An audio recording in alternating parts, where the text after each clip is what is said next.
الرحمن الرحیم الحمدللہ والصلاة والسلام علی رسول اللہ اشہد ان لا الہ الا اللہ وحدہ لا شریک لہ واشہد ان محمدا عبدہ ورسولہ صلی اللہ علیہ وسلم۔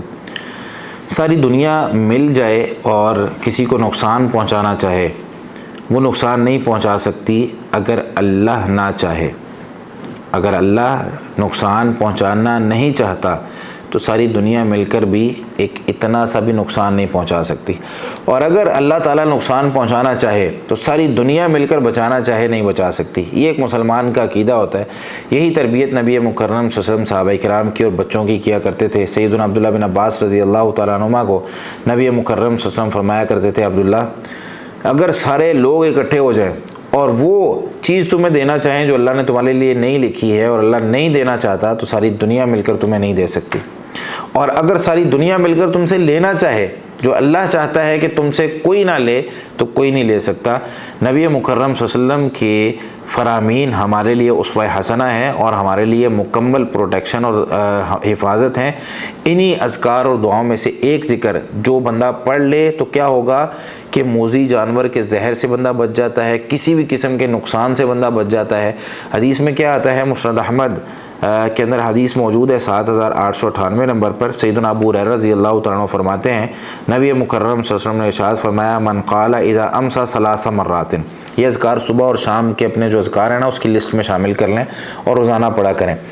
کہ جس شخص نے شام کے وقت 3 مرتبہ یہ کلمات کہے، اعوذ بکلمات اللہ التامات من شر ما خلق، آپ سے ہم نے ارشاد فرمایا، لم تضرہ حمۃ تلک اللیلہ، اس کو اس رات کسی زہریلے جانور کا زہر اثر نہیں کرے گا۔ کوئی چیز خاص طور پہ مثال کے طور پر ہم راتوں کو اگر کام کر رہے ہوتے ہیں کسی جگہ پر، تو یہ چیزیں نا راتوں کو بہت زیادہ نکلتی ہیں۔ اگر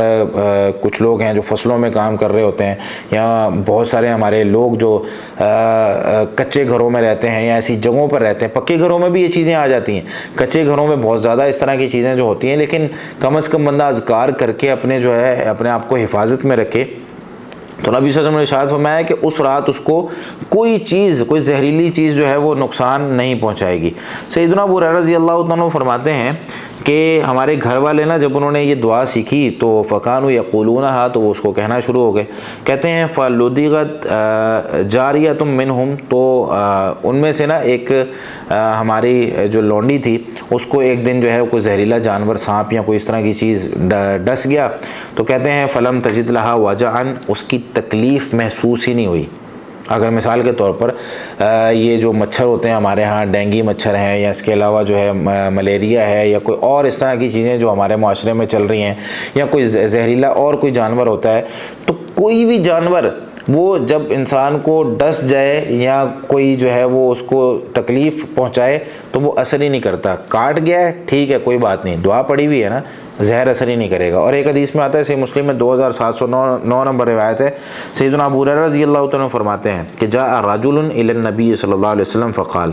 ایک آدمی نبی مکرم صلی اللہ علیہ وسلم کے پاس آیا اور آ کر کہنے لگا، یا رسول اللہ ما لقیت من اقرب لدغتنی البارحہ، مجھے نا گزشتہ رات ایک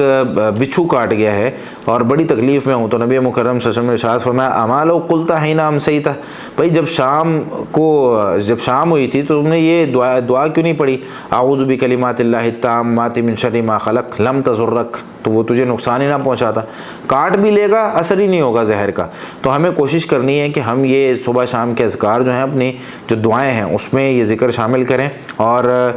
اس کا ترجمہ کیا ہے، اعوذ بکلمات اللہ التامات، میں پناہ میں آتا ہوں اللہ تعالیٰ کے مکمل کلمات کے ساتھ۔ اللہ تعالیٰ کے مکمل کلمات میں قرآن بھی شامل ہے، اللہ تعالیٰ نے جو فرشتوں سے کلام کیا وہ بھی، جو اس کے علاوہ باقی انبیاء سے کلام کیا وہ بھی، ساری چیزیں جو ہیں وہ اس میں شامل ہیں۔ من شر ما خلق، ہر اس چیز کے شر سے جو اس نے پیدا کی ہے۔ جو بھی اللہ نے پیدا کیا ہے وہ نقصان دہ چیز ہے، انسان کو نقصان پہنچانا چاہتی ہے، وہ چاہے انسان ہے، چاہے جن ہے، چاہے زہریلا جانور ہے، ہر چیز کے شر سے میں اللہ کی پناہ میں آ گیا۔ تو جب اللہ کی پناہ آ گئی تو کون سی چیزیں جو نقصان پہنچا سکتی ہے؟ تو اپنے صبح شام کے اذکار اور دعاؤں میں اس دعا کو ضرور شامل کریں۔ جزاکم اللہ خیراً۔